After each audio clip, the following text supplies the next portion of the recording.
Today I have this Patton and Jones grandfather clock movement to inspect, complete with heavy cast iron weights and original winding crank. The case was too large for transporting, so only the working parts of the movement were brought in. The dial still retains some original paint, such as these intricate hand-painted spandrels.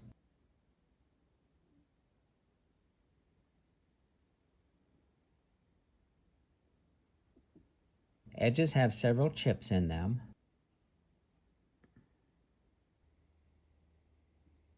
Overall, the original paint has hairline cracks that are common to a 200-plus-year-old dial. The center of the dial has been restored in the past by applying a semi-transparent cream-colored paint over the original and the numerals and minute track repainted. The original black numerals can be seen under some of the new paint in areas. Here, some cracks showing that didn't get filled by the new paint.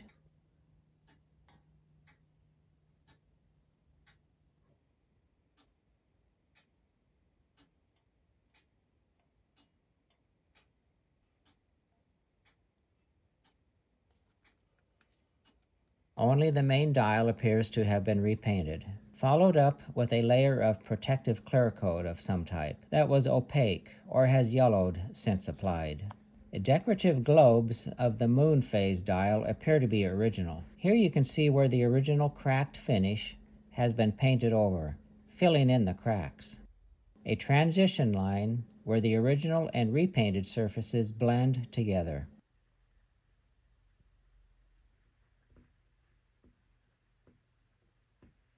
A stress break in the hour hand. Original paint on the day of the week ring is in excellent shape. Shows no sign of yellowing. Hour hand keeper. Center mounting surface of the hour hand seems to have been modified to fit the hour wheel cannon. This can happen sometimes when someone doesn't get the timing of the gears correctly when reassembling. The hands on this clock are hand-filed, very ornate, and highly detailed scrolling. Excellent smooth serpentine lines in them.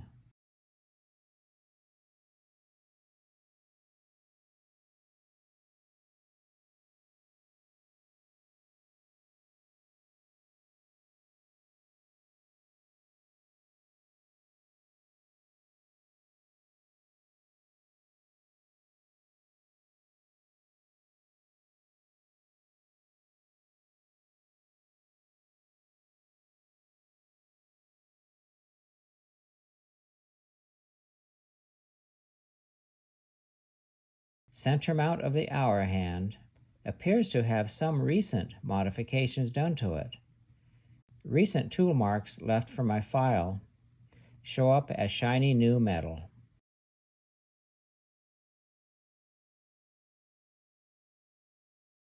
Painted finish on this moon phase is disbonding and has been touched up slightly.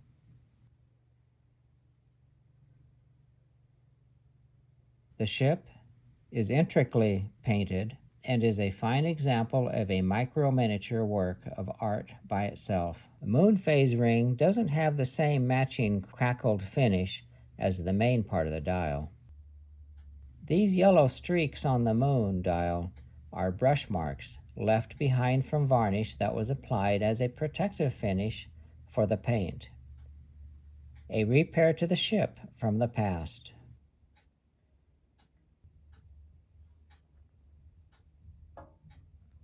Separate the dial from the movement. Here's a signature of Patton and Jones of Philadelphia on the false plate. This identifies the dial maker and the city where the dial was manufactured. Moon dial ratchet mechanism.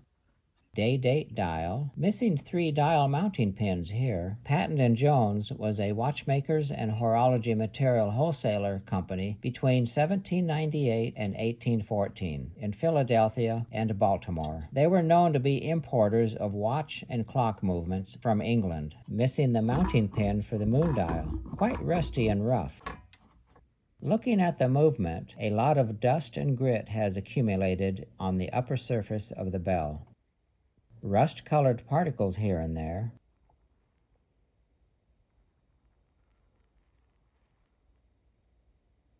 More heavy dust.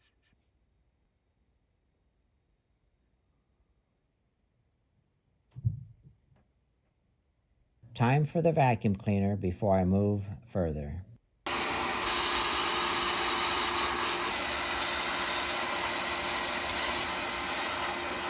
Remove the seat board.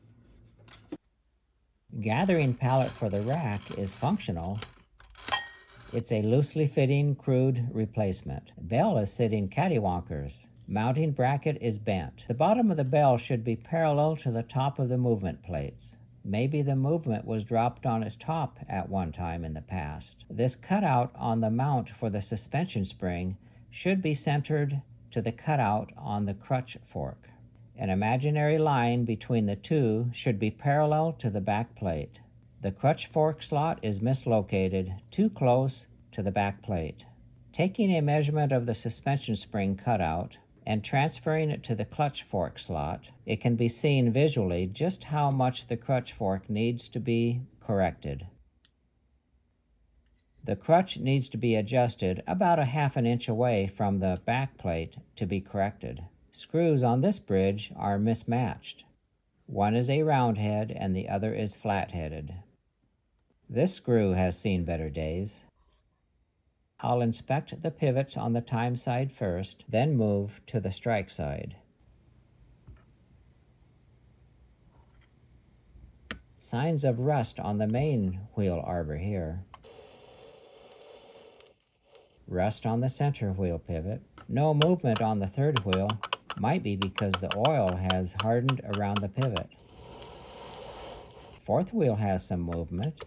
This dull area on the plate is exposed brass that has oxidized. The shiny area is gold plating. Pallet fork pivot has excess movement. Strike side main wheel pivot. I've seen worse. Second wheel could use tightening up. Third wheel could use a bushing. And this gathering pallet is ugly. Fourth wheel needs a bushing. A governor fan could use a bushing as well. Let's take a look at the rear plate. Time side main wheel pivot, second wheel pivot, third wheel pivot. Fourth wheel pivot has some heavy dried oil on it.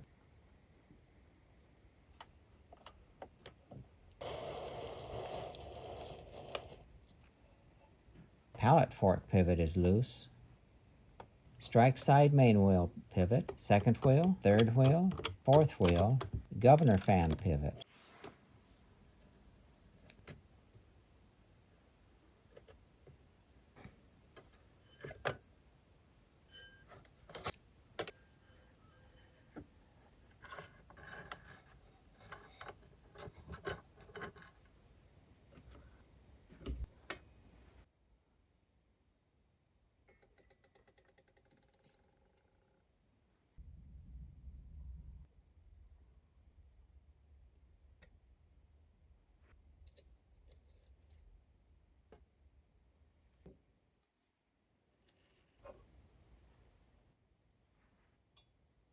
Rear plate has some scratches here and there, fingerprints, areas of exposed oxidized brass, dark stains, exposed oxidized brass next to the protective gold plating.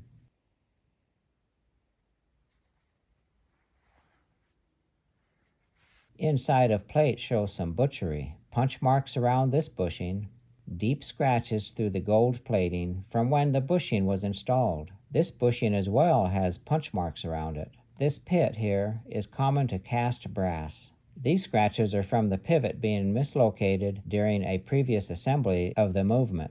This stain is signs it was over-oiled in the past. Pivot hole for the center wheel has a coating of rust on it. Signs it was run dry for many years. Someone was having issues with reassembling it in the past. With it all disassembled, time to take a close look at each part one at a time.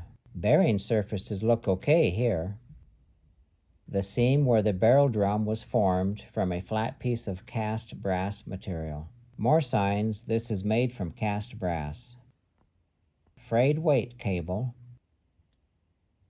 Looking at the cutouts in the wheels shows these wheels were all hand scribed and crossed out by hand. Retaining clip has a crack here.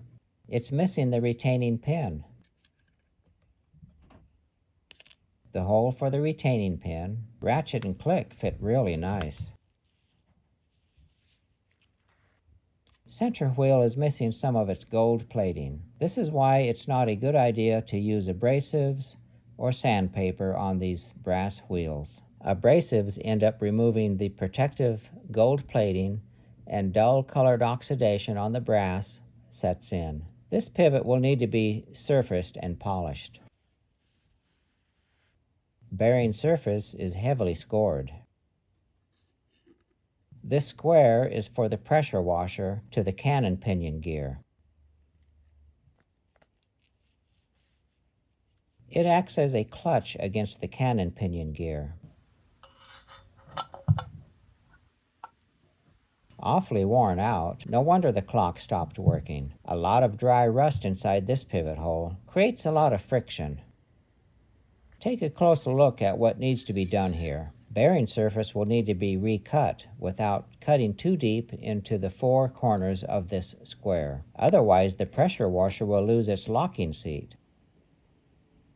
The damage is quite deep. We'll just have to mount it up, start cutting slowly, and hope for the best. This is why it's not a good idea to clean movements without disassembling them. This would have gone unnoticed if it was cleaned without taking it apart.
Looks good. This will cut the friction down considerably from what it was.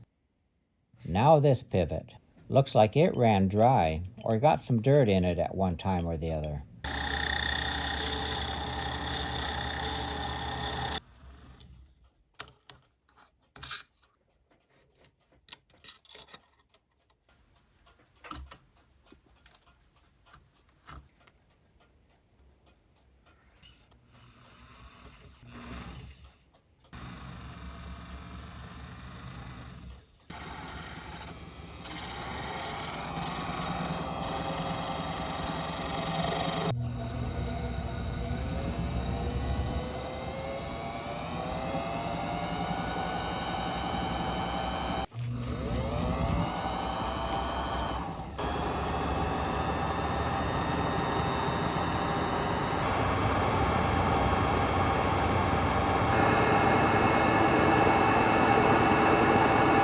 Perfect polish on this bearing surface as well.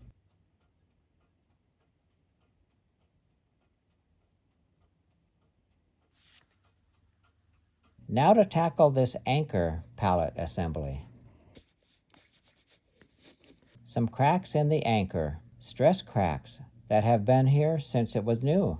They're from the heat treating process used to harden and temper the steel during the fabrication process.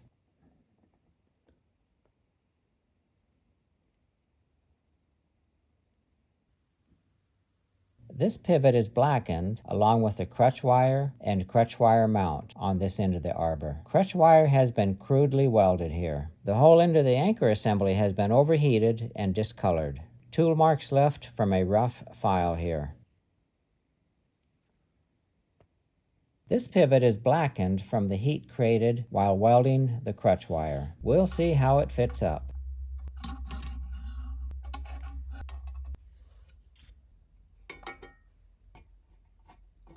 I'll need to adjust the crutch slot where it needs to be. I can see right now the crutch wire isn't parallel with the rear plate, the way it was engineered to be. I'll use this paper as a tool. It'll become a go-no-go gauge for adjusting the crutch slot. These marks need to split the crutch slot right in the middle of the slot, so as to not put stress on the weld joint. I'll use this vise to do the adjusting. Transfer the location to this temporary locating paper gauge. Adjustment is complete. Crutch wire is nice and parallel with the rear plate now, and the crutch slot falls right in the center of the go-no-go gauge. Anchor assembly has been cleaned, and it looks good now. The crutch has been reattached to the crutch wire using some brazing rod in the past. It made for a nice strong repair. These tool marks on the edge are signs of hand fabrication of this part. Inside edge of the slot also shows signs of handwork. Hand scribe lines here, left from the maker who worked on it. Now that it's cleaned, you can see the weld repair here a little better. The working surface of this pallet could use some resurfacing. Some wear here from the escape wheel teeth, and a stress crack that has been here since it was new from the 1800s. The owner has decided not to replace the anchor pallet due to the cracks, since they have existed for over 200 years now and haven't caused any issues. But I'll see what I can do about cleaning this surface up the way it was meant to be. A glass plate will keep the cutting surface nice and flat. Ride this pallet on the smooth glass to keep it from being cut into, and the cutting will happen on this pallet.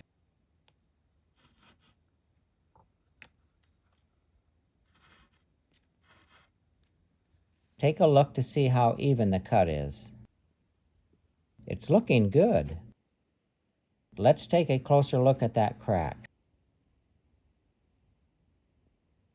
Now I can see that crack a lot better. Scary looking under magnification. All cleaned. Now time to take a look at this gathering pallet.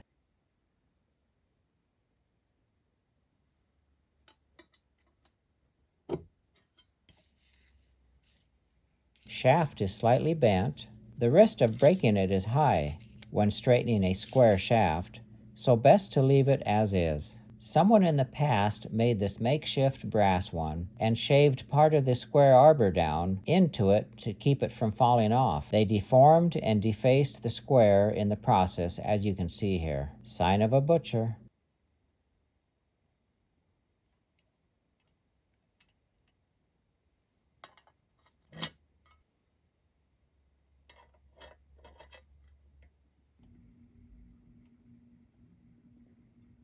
This one does work well, even though it's a loose fit, and whoever made it cut into the arbor to keep it from falling off.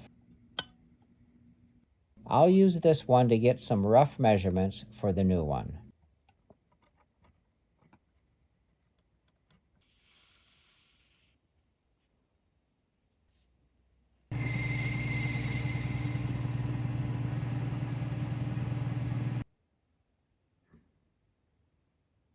I'll use this square punch that has a 1-degree angle ground on it to start the square hole in the gathering pallet.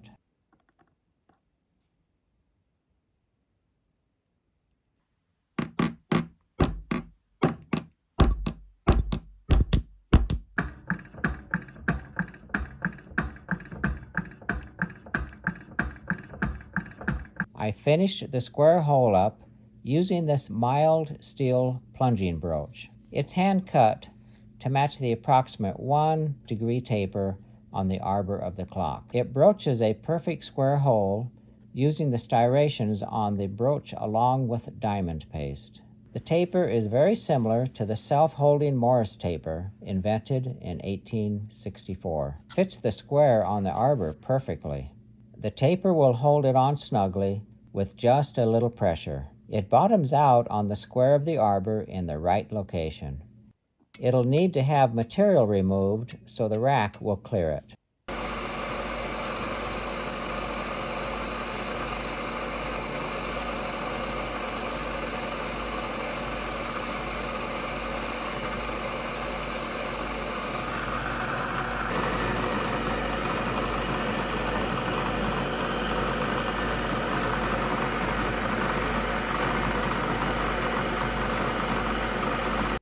Starting to take shape.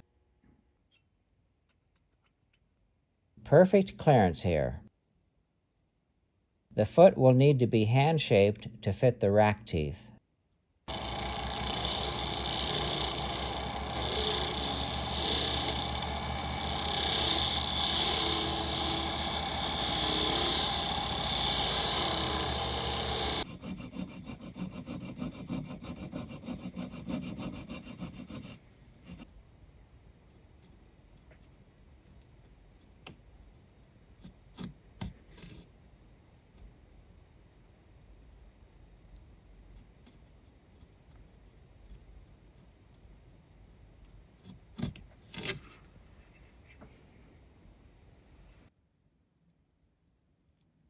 Starting to take shape.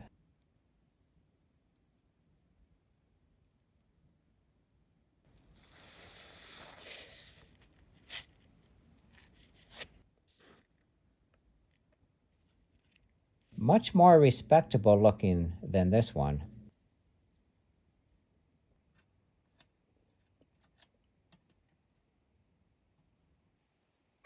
I'd say it fits plumb perfect.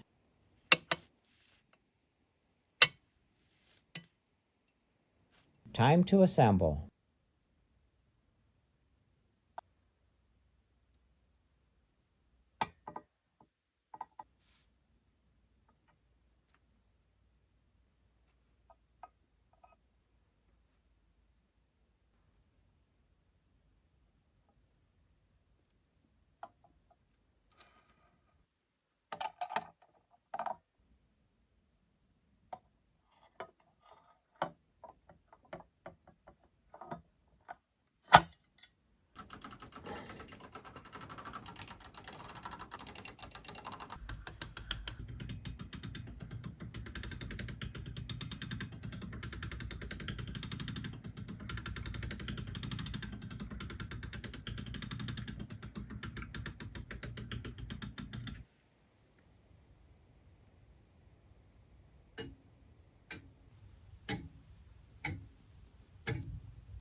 A nice running, Patton and Jones grandfather clock movement that we hope will see another couple hundred years of life.